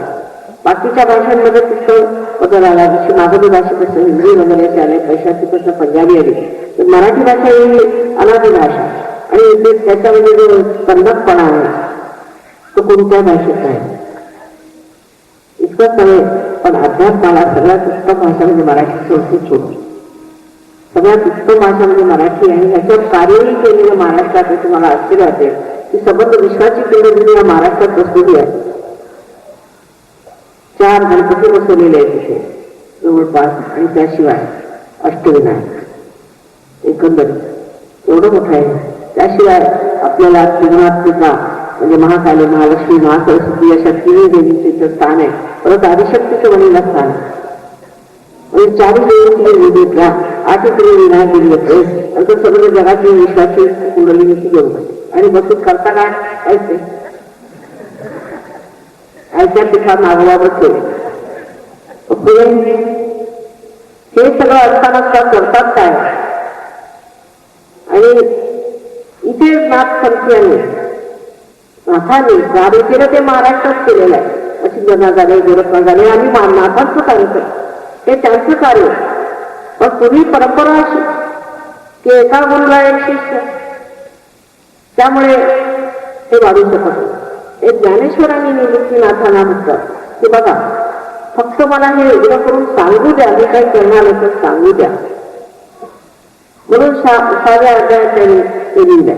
संस्कृत भाषेमध्ये होतं 6व्या शतकामध्ये आदिशंकराचार्याने, त्याच्या आधी मार्कंडेयाने संस्कृत भाषेत म्हटलं होतं, पण आपल्या मराठी भाषेत किंवा कोणत्याही रोजच्या बोलण्याच्या भाषेमध्ये सर्वांना पहिल्यांदा ज्ञानेश्वरांनी हे कार्य केलं, आणि निवृत्तनाथांनी त्यांना हो म्हटलं, होकार दिला, कारण त्यांनी आपल्या आईला वचन दिलं होतं की तू जसं म्हणतेस तसं मी यांदाच ऐकून, तर त्यांनी काय मागितलं, आणि हेच त्यांनी मागून घेतलं। आणि ते एवढ्या लहान वयामध्ये काय ते त्यांचं लिखाण, काय तो ग्रंथ आहे, तो आत्मानुभव वाचला कुणी माहिती नाही, अमृतानुभव म्हणून एक पुस्तक आहे, तो म्हणजे आत्मानुभव काय आहे ते वाचलं की असं वाटतं की पण स्वर्गातच बसलो की काय। आणि बुद्धिवादाच्या इतके त्यांनी त्याच्यामध्ये परफेक्टपणाने लिहिलेलं आहे, तर व्यवस्थित लिहिलेलं की जर कोणी बुद्धिवादी ते वाचू शकला त्याच्यात डेटा जर गेलं, कारण त्यांचं बहुतेक लोक असं उलटच असतं पण जर सहज थोडंसं डोकं बुद्धिवादीने जर पाहिलं तर असा काही झालाच नाही अर्थ त्यांनी काढतात. ज्ञानेश्वरासारखा कवी झालाच हे ह्या महाराष्ट्राची देण. एवढे कुठे लोक झाले काय देईल. कोणाकोणाचं नाव घ्यायचं, रामदासाचं नाव घेऊ, तुकारामाचं नाव घेऊ, त्याची नावं घ्यायला सुद्धा फार पुण्याला अशी ही मोठी किमया त्या देशाची. तर ह्या मराठी भाषेत बोलायचं म्हणजे खरोखर आनंदाची गोष्ट आहे. मला अत्यानंद होतो. पण ती समजली पाहिजे ना सगळ्यांना. जसा अध्यात्म जो म्हणतात फार कठीण आहे तसंच मराठी भाषा सुद्धा कठीणच आहे. आणि महाराष्ट्रामध्ये आता जी नवीन एक चळवळ सुरू झाली आहे महाराष्ट्र भाषामध्ये, मराठी भाषामध्ये तुम्ही बाहेरचे शब्द ते फार चांगले पुष्कळचे शब्द. आता कृपया इकडे पुण्याला मुंबईला कृपया असते, आमच्या नागपूरकडे कृपा करूनच म्हणतात. म्हणजे हा खरा शब्द मराठी कृपा करून कृपया हिंदीतला घेतलं. हे हिंदीतला शब्द कृपया, मराठीत कृपया शब्द कधीही नव्हतं. पण अशा अनेक शब्द आता घेत आहेत की बरी गोष्ट. आणि बरेच आणखी मराठी भाषेमध्ये काव्यामध्ये सुद्धा जे उत्तरेच नामाला येते, जसं पाणी नसलं तर पाणावले, डोळे पाणावले वगैरे असे इतकं सुंदर अर्थ झालं मराठी भाषेत. आणि कुसुमाग्रजांसारखे कवी सुद्धा महाराष्ट्रात जन्माला आलेले आहेत. पण एवढं सर्व करून सुद्धा जर तुमच्या पॉप म्युझिक आलं मुंबईला आणि सगळ्या महाराष्ट्रात पसरलं तर झालं सगळं देशात. महाराष्ट्राची जी सीमा मुख्य आहे तिथं आहे हे लक्षात घेतलं. आपलं तत्व आहे महाराष्ट्र की आम्ही महाराष्ट्रीय म्हणजे आम्ही काहीतरी महान असायला पाहिजे, मोठं पण असलं पाहिजे. आहे का ते आधी ते बघायला पाहिजे. लहान लहान गोष्टीमध्ये पाहिला भाऊबंदी आपल्या पाठीला पोहोचला. इतकी तर भाऊबंदी कुठेच चाललेले संबंध हिंदुस्थानात मिळत असते महाराष्ट्रात. म्हणजे सगळ्यात इकडे जसे अरबी समुद्राला मिळावे तसे महाराष्ट्रात करणे भयंकर भाऊबंदी. एवढा मोठा अध्यात्माचा वारसा कोणत्याही भाषेत नाही, कोणत्याही भाषेत संस्कृत सुद्धा नाही म्हटलं इतका आपल्या देशात आहे हा महाराष्ट्र. पण भाऊबंदीचं आली मला कळलं नाही. कोणी आणून इथे सूत्र घातलं भाऊबंदीचं, त्याला जागा त्याला त्याचा त्याला काही समजतच नाही. महाराष्ट्राचं वैशिष्ट्य कुठं आलं आजचा जो फरक नाहीये महाराष्ट्रात त्याला कारण भाऊबंदी. अहो ते दिल्ली एवढी भाऊबंदीवाली प्रसिद्ध, तिथे नाही भाऊबंदी, तिथे काही नाही होत. त्या जगामध्ये एकदम भाऊबंदी नाही आहे. पण ह्या महाराष्ट्रात काय करावं समजत नाही की ह्या भाऊबंदीला आळा कसा घालायचा. आपापसात एवढी भांडणं शोधेबांची होतात की कधी कधी आश्चर्य.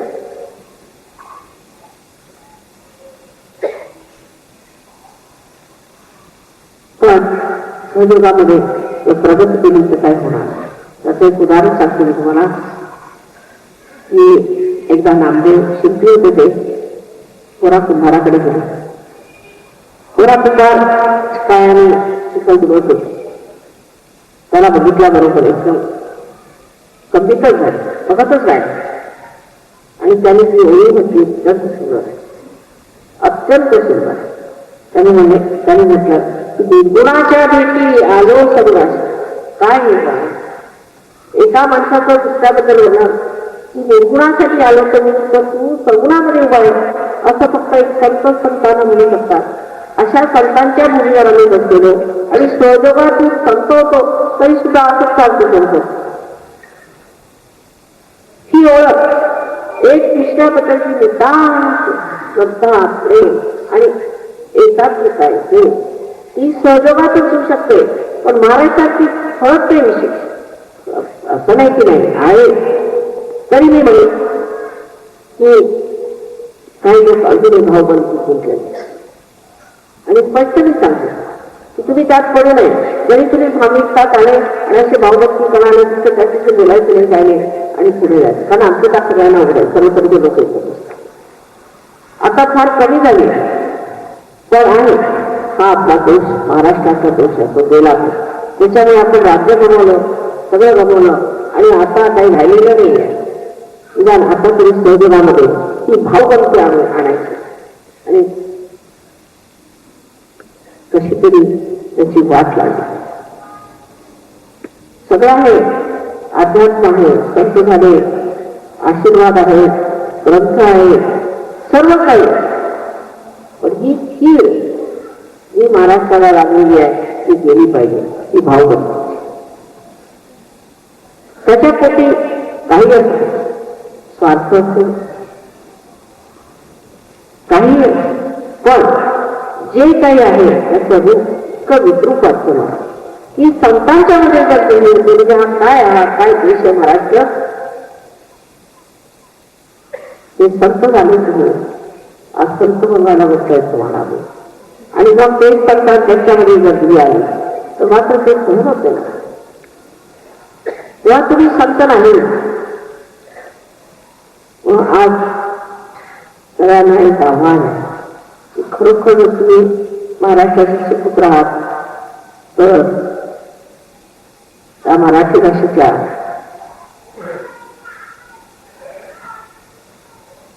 महत्वाला बघू, त्याच्या तत्वाला बघू, त्याला जागू, एक भावबंदी मात्र करणं. मग तुम्ही उत्तम. जर भावबंदी असेल तर महाराष्ट्र देश. पण ह्या भावबंदीमुळे आपण अगदी पुजत चाललेलं आणि सहजगात भावबंदी नाही येऊ नका एवढी मात्र माझी सगळ्यांना विनंती. मराठी भाषेत बोलायचं म्हणजे प्रेमाच्या गोष्टी करता करता अर्थपणे यावंच लागतं. तेव्हा सगळ्यांनी क्षमा करावी. त्या बाबतीत आईला सांगायला लागतं कारण आता मला अनुभव आलेला आहे, तत्व अनुभव आलेला आहे.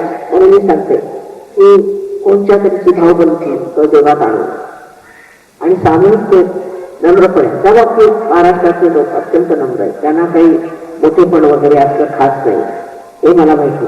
पण बाकी जे आहे इतकं उत्तम असून एक जर नीट लागली तर त्याला काय करायचं हे समजत.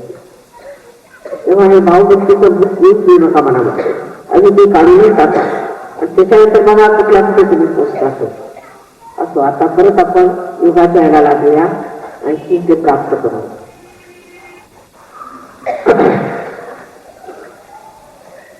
आता अध्यात्मावर बरीच पुस्तकं शिवाय चांगली पुस्तक वाचून घ्यावी. मराठी भाषेत तर अत्यंत अगाध त्याच्यावरती वाचन करावं, आणखीन व्यासंग वाढवावा. त्यामुळे लक्षात येईल की या महाराष्ट्रात किती लोकांनी कार्य केलेलं आहे आणि त्या कार्याला त्यात फळ आलं.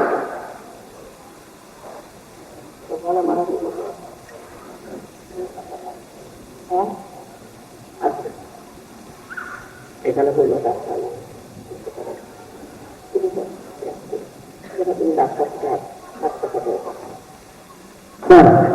आता आमची दामले आपल्याला दाखवतील कशा रीतीने अपनी जागृति करून घ्यायची. अब आपको दिखाएंगे इस तरह से अपनी जागृति कर लेना.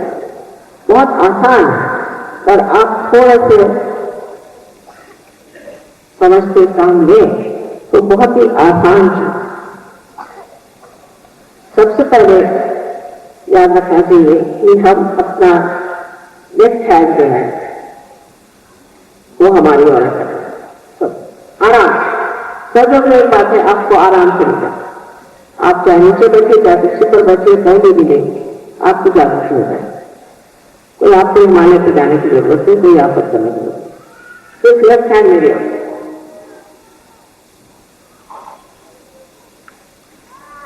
और उसके बाद ये जान लेना चाहिए इस लेफ्ट हैंड से आपका ये प्रतीक की आपको क्या कहा कि आपको जागृति चाहिए. क्योंकि ये जो लेफ्ट साइड है ये प्रतीक है कि आपकी इच्छा क्या है, क्योंकि ये इच्छा शक्ति का प्रतीक है. इसलिए आपने अपनी इच्छा शक्ति हमारे ओर कर दी और कहा कि आपको जागृति चाहिए. अब आपका जो राइट हैंड है ये क्रियाशक्ति, और इससे आप अपने चक्रों को प्लावित करें। देखिए सामूहिकता में कितने जल्दी काम होता है। आप आश्चर्य करेंगे कि आप सामूहिकता में आप बैठे कितने जल्दी आप पास हो सकते। अब राइट हैंड को आपको चाहिए कि आप अपने चक्रों को प्लावित करें।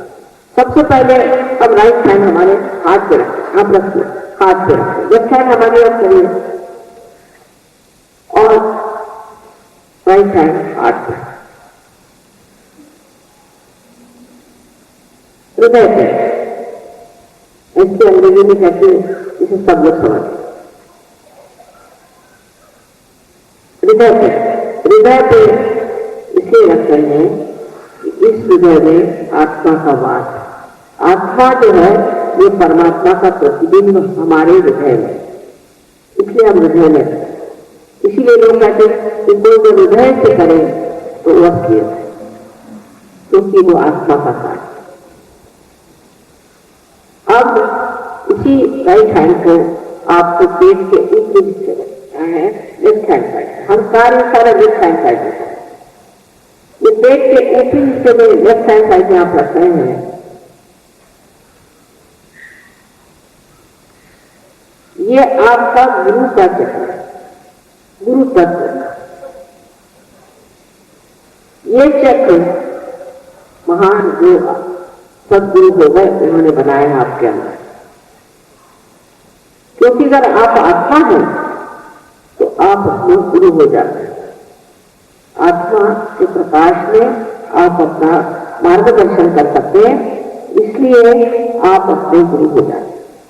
इसलिए राइट हैंड जो है इसको पेट के निचले हिस्से में आप रखें। ये भी लेफ्ट साइड में है। ये जो चक्र है ये शुद्ध विद्या का चक्र है, माने ये कि इसी विद्या के कारण आप परमात्मा के कायदों को समझते हैं और इस चारों तरफ फैली हुई उनकी शक्ति जो परम चैतन्य है उसको कार्यान्वित करते हैं। तो बड़ा महत्वपूर्ण चक्र है। और अगर आप किसी गलत रास्ते पर गए हो या आपने कोई ऐसा काम किया हो कि इससे आपने अशुद्ध विद्या सीखी हो, काली विद्या सीखी हो, तो उसका भी परिमार्जन हो जाता है। वो भी चीज यहाँ पर पूरी तरह से न्यूट्रलाइज है।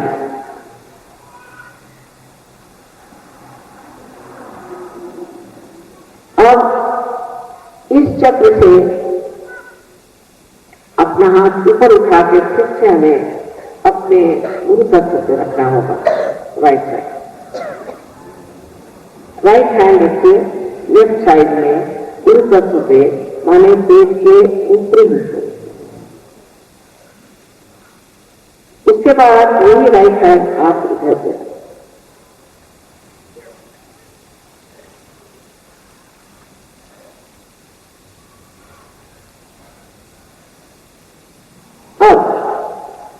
ये राइट हैंड आपको कंधा और गर्दन के बीच के कोण में रखा है और अपने वजन राइट साइड में मोड़ दी। अब इस चक्र की वैशिष्टता यह है कि अगर आप अपने को किसी तरह से दोषी समझते हैं, मैंने ये पाप किया, मैंने वो किया, तो ये चक्र पकड़ा जाए और इस चक्र के पकड़ने से आपको अनजाना जैसी बीमारी होगा। स्पॉन्डिलाइटिस हो सकता है और भी अनेक बीमारियां हो जाती हैं। अब अपना राइट हैंड आप अपने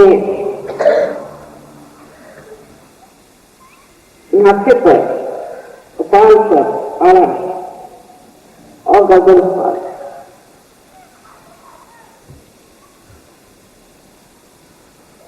आज्ञा का सामने का चक्र, आज्ञा चक्र का सामने का हिस्सा, और इस हाथ को पीछे की ओर ले जाए और गर्दन को पीछे की ओर मोड़। तो ये आपके आज्ञा का पिछला हिस्सा है, पिछली खिड़की आज्ञा का। अब अपने हाथ को पूरी तरह से आप तान और तान करके इसका बीच का हिस्सा आपके हथेली के बीच का हिस्सा बराबर अपने तालू पे रखे, तो एक हिस्सा हड्डी का हिस्सा था आपके बचपन में, और गर्दन को आप नीचे पूरी तरह से झुका। अब इसको बहुत दबाव के साथ, प्रेशर के साथ आप रखें और उंगलियां बाहर की ओर खींचें, इसे दबाव देगा। अब यहाँ पर इस सहस्त्रार चक्र को आपको 7 मरतबा घुमाना है, घड़ी के कांटे जैसे क्लॉकवाइज इसको घुमाएं 7 में, गर्दन के पास।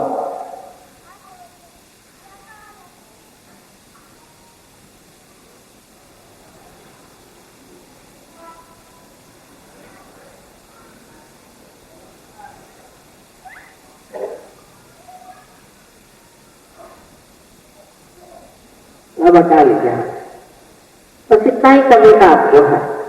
लेकिन ये सब करने से पहले कुछ शर्त है आपके साथ में, 3 शर्तें हैं जो आपको माननी चाहिए। पहली तो ये शर्त है कि आप अपने पर पूरा आत्मविश्वास रखें और ये सोचे कि हम इंसान हैं और हमारा जन्म सिद्ध अधिकार है कि हम आत्म साक्षात्कार को प्राप्त करें और हम प्राप्त कर सकते हैं। ये पहला नियम आपको मानना होगा, एक शर्त है उसका। दूसरी शर्त ये है कि मैं दोषी नहीं, मैंने कोई दोष नहीं, मैंने कोई गलत काम नहीं।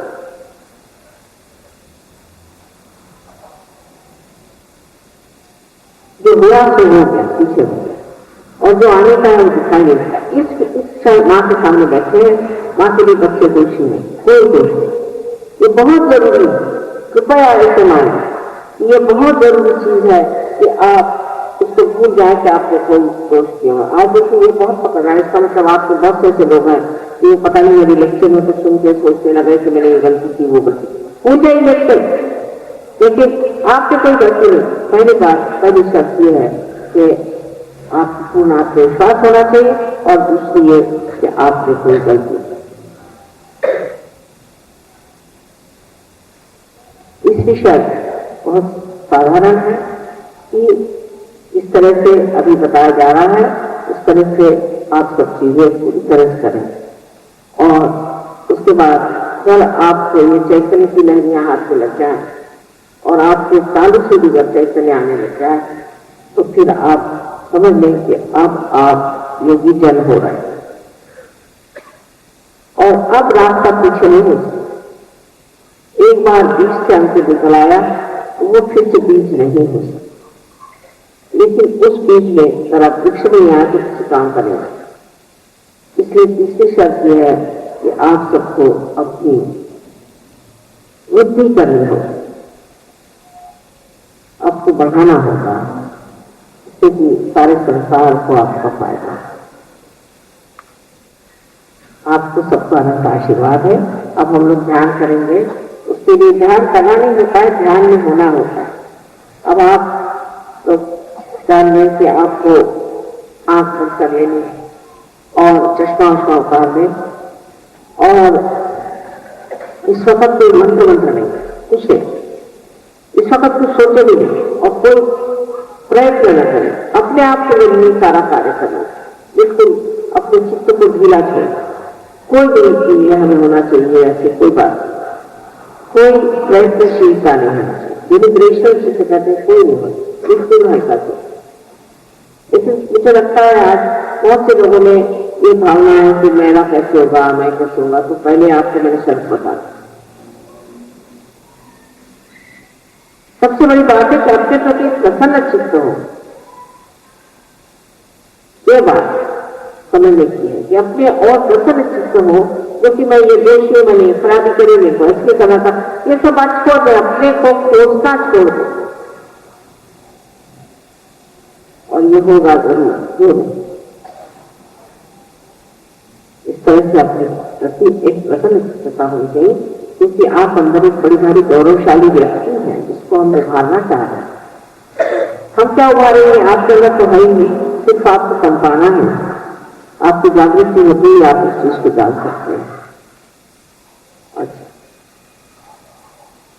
तो अब आप आंख बंद कर लें और जो लोग कुर्सी पर बैठे हैं जैसे उतार करके दोनों पैर अलग अलग रखें और लेफ्ट हैंड हमारी ओर करें, आराम से अपने शरीर पे रखिए, कोई उठा के रखने जरूरत नहीं, ऐसी। और उसके बाद राइट हैंड जो है वो हार्ट पे।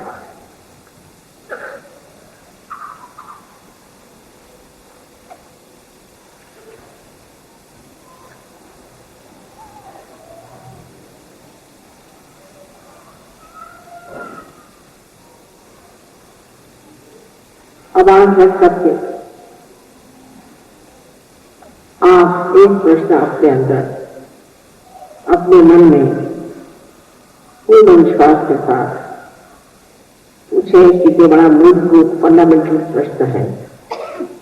आप मुझे माँ कह सकते हैं, चाहे श्री माता जी कहें कि माँ क्या मैं आत्मा हूँ, माँ क्या मैं आत्मा हूँ। ये प्रश्न 3 बार अपने मन में पूछे, जोर से नहीं, मन में पूछे।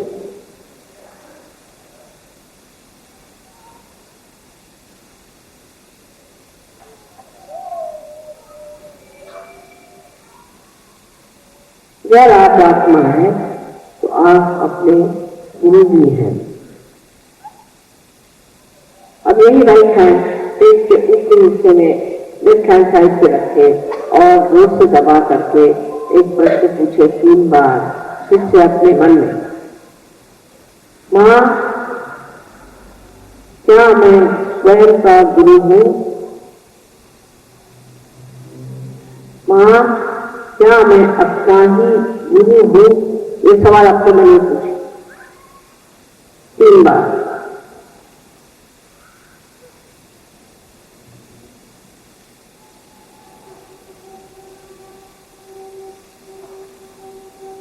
और अभी ये राइट हैंड जो है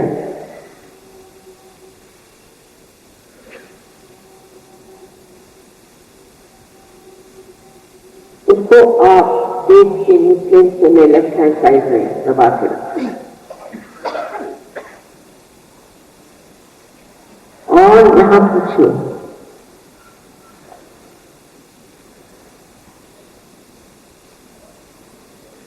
मैं आपसे ये बताना चाहती हूँ कि आपको जबरदस्ती न तो आपको साक्षात्कार दिया जा सकता है न तो शुद्ध विद्या। आपको मांगना है, जबरदस्ती कार्य नहीं हो सकता, नम्रतापूर्वक आपको मांगना होगा।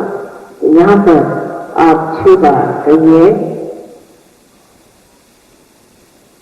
माँ मुझे शुद्ध विद्या दीजिए, या श्री माता जी मुझे शुद्ध विद्या दीजिए। आप 6 बार कहिए।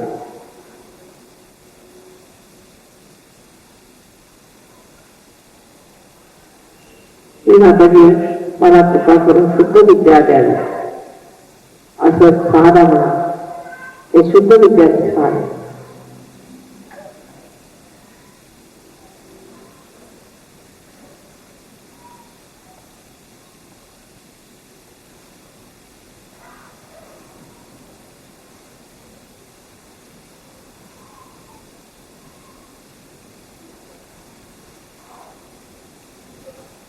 जैसे ही आप शुद्ध विद्या मानते हैं ऐसे ही कुंडली का जागरण शुरू हो गया और वो ऊर्ध्वमुखी हो गई, माने ऊपर की ओर चढ़ने लग जाए। इस वक्त चाहिए कि हम ऊपर के जो चक्र हैं उनको प्लावित करें और उन्हें खोलने की कोशिश करें। आपके विश्वास के साथ ही हो सकता है। इसलिए अपना राइट हैंड जो है इसको उठा के पेट के ऊपरी हिस्से में रखे, लेफ्ट हैंड साइड पर दबाएं और यहाँ आप 10 मरतबा, क्योंकि इस चक्र में 10 पंखुड़ियां, पूर्ण आत्मविश्वास के साथ आप कहें 10 मरतबा, श्री माता जी मैं ही स्वयं का गुरु हूँ। 10 मरतबा श्री माता जी मैं ही स्वयं का गुरु हूँ।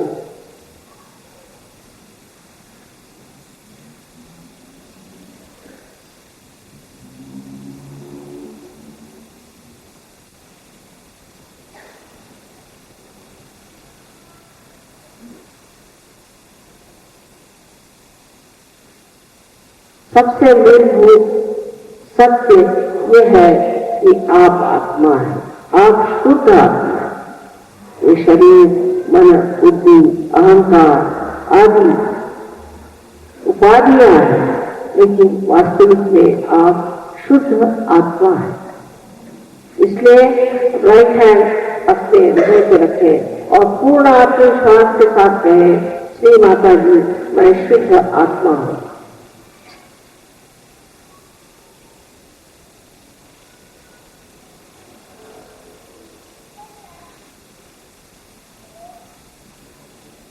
ये परम चैतन्य, ये ज्ञान का सागर है, ये आशीर्वाद और प्रेम का सागर है और सबसे अधिक एक क्षमा का सागर है।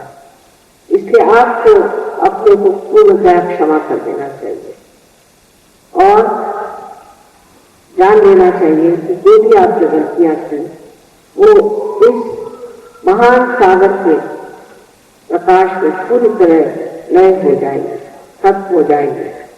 इसलिए अब अपना राइट हैंड अपने कंधा और गर्दन के बीच में जो कोण है उससे रखते, जहां तक पीछे तक हो सकता है, और गर्दन को राइट से मोड़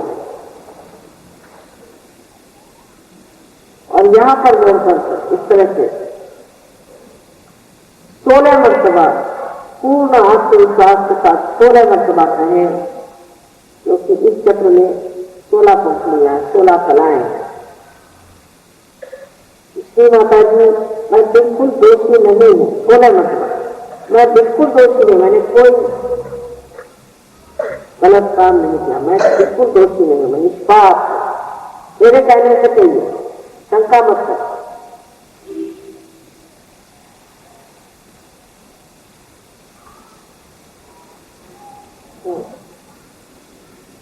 सोलह मरतबा। अब आप किसी को क्षमा करते हैं या नहीं करते हैं, कुछ नहीं करते। मैं अगर कहूं कि आप सबको एक साथ क्षमा करें, उसके बारे में सोचे भी नहीं किसको क्षमा करना है, सबको एक साथ क्षमा करते हैं, ऐसे लोगों के बारे में सोचना भी बेकार है। क्योंकि जिन्होंने आपको सताया है, छला है, वो तो किसी प्रकार से दुखी नहीं और आप ही उनके हाथ में खेल रहे हैं, गलत हाथों में खेल रहे हैं। इसलिए मैं आपसे कहूंगी कि आप सबको एक साथ क्षमा करें, इनके बारे में सोचे भी नहीं, एक साथ क्षमा करें। बहुत से लोग कहते हैं कठिन है, लेकिन ये सब इच्छा बात, क्योंकि आप क्षमा करें या न करें कुछ करते नहीं। फिर समझदारी के काम में आप समझ जाएंगे सबको क्षमा करने से आपका संबंध भी हो जाएगा। तब आप अपना राइट हैंड अपने माथे पे रखें, मतलब कपाल पे आड़ा रखें और दोनों तरफ उसको दबाएं और गर्दन को पूरी तरह से नीचे झुकाएं। यहाँ पर सबको एक साथ क्षमा करने की बात है, तो कहें आप अपने हृदय से कहें न कि कितने बार, माँ मैंने सबको एकदम क्षमा कर दी। हृदय से कहें, कितनी बार खिलाते हैं, हृदय से कहें, जैसे ही आगे से कुछ खुल जाता। तो बड़ा संकीर्ण ऐसा चक्र है और बहुत जरूरी है कि आप कहें।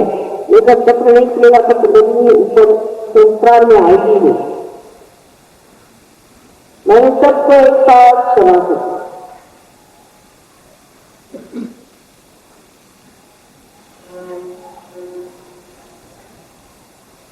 सब परमात्मा उन्हें देखेंगे, आप अपने हाथ से छोड़ देगा। अब राइट हैंड को आप सबके पीछे में डालें और अपने अपनी गर्दन को पीछे की ओर मोड़,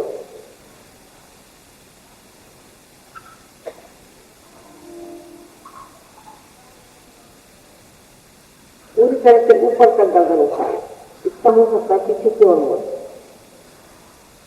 अब यहाँ पर आपको अपने समाधान के लिए कहना होगा, यह परम चैतन्य, हमने अगर कोई गलती की हो तो क्षमा कर दो, अपने समाधान के लिए। लेकिन उसमें अपने को दोषी नहीं समझना है, अपनी गलतियां नहीं गिनी, सिर्फ अपने समाधान के लिए आप कहिए ये हमने अगर कोई गलती की हो तो ये परम चैतन्य हमारे क्षमा कर दो। और ये भी कितने बार से मतलब नहीं, अपने हृदय से कहे, पूरी तरह से कर दो।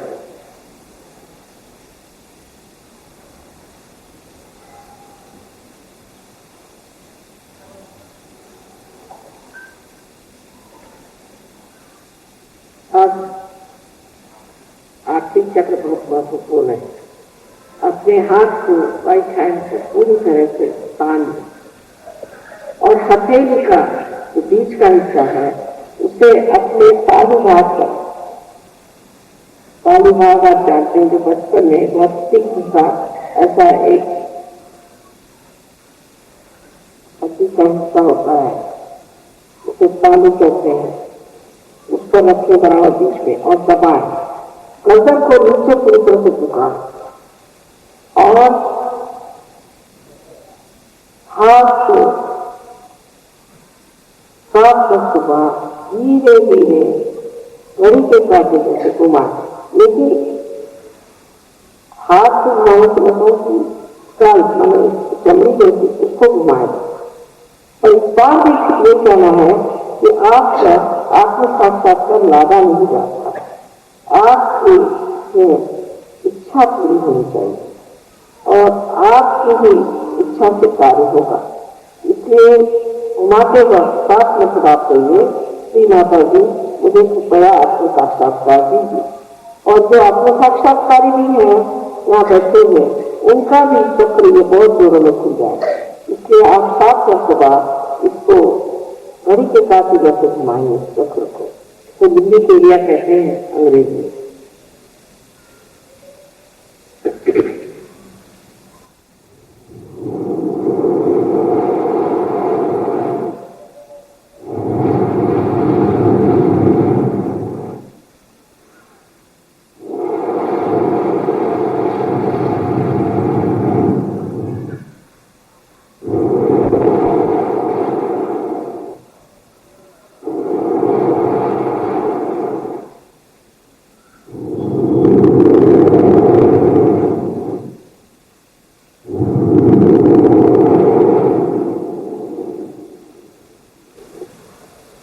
हाथ नीचे ले ली। अब दोनों हाथ मेरे और इस तरह से करें, आंख खोले, चश्मा वगैरह लगा ले और मेरी और देखे ये विचार नहीं कर नहीं होते, दोनों हाथ ऊपर। अब रहन आगे करते और अपने सब कुछ खा के तालू को देखे कि कुछ ठंडी ठंडी हवा आ रही है, देखिए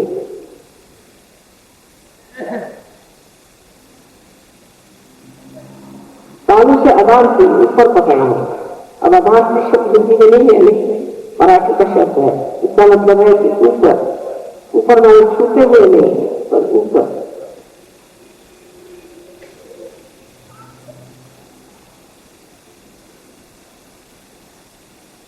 अब लेफ्ट हैंड में रखें और अब राइट हैंड से सिर्फ झुका के देखिए कि आ रही कितनी ठंडक, इसे दूर तक आ रही, किसी किसी को बहुत दूर तक आती है, किसी किसी पास में आती, तब छूना नहीं चाहिए, सबसे ऊपर। अब एक बार और राइट हैंड में रखिए, लेफ्ट हैंड से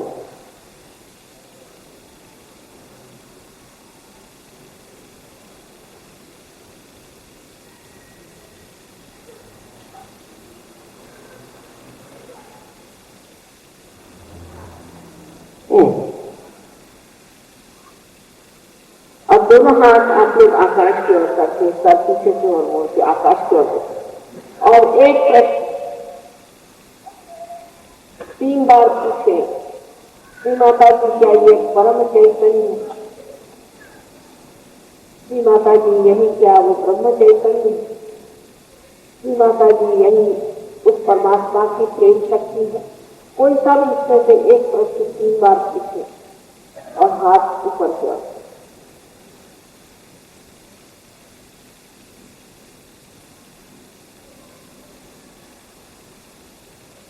हाथ नीचे करें।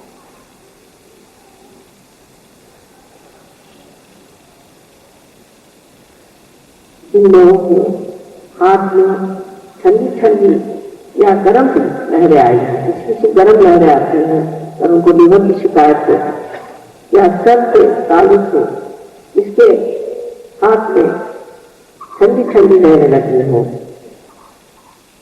या गर्म, ऐसे सब लोग कृपया हाथ ऊपर करें। जैसा तालुक में ठंडा से हवा लेके गर्म या हाथाकारी, ऐसे सर्व लोग हाथ में करा कि वह हाथा या किसी के हाथ दुनिया में परम भी करें। वाह, सारी बंदई पार हो गई। सारे संतों को मेरा नमस्कार।